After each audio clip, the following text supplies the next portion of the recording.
এহেনেও জবান খোলা যাবে না।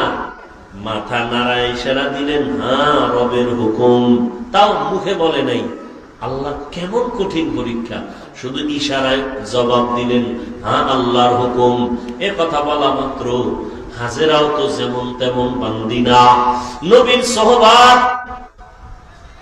বিদায় বেলা বলেন, পয়গম্বর আপনি চলে যাবেন, দুঃখ নাই, তবে শিশু ইসমাইলের রেখে গেলেন, একটু পানি আছে আর কিছুই নাই, আমাদের জন্য একটু দোয়া করবে।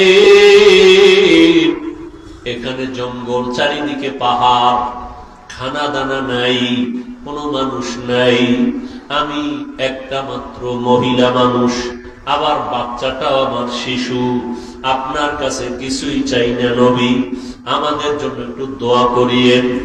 আর যদি মাঝে মাঝে একটু মনে চায় আমি হাজেরার খবর নেওয়ার প্রয়োজন নাই, আমার সন্তান ইসমাইলের খবর নিয়ে যাইয়েন, মাঝে মাঝে আসবেন।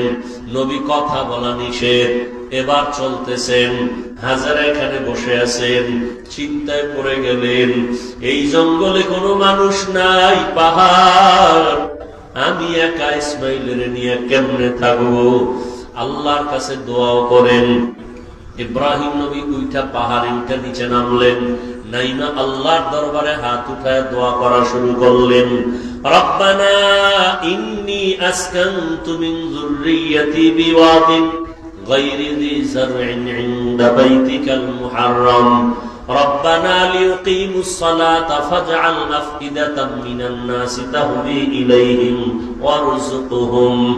নবী দোয়া করলেন, দোয়া করিয়া তিনটা কথা বলে গেলেন, হে আল্লাহ তোমার দরবারে তিন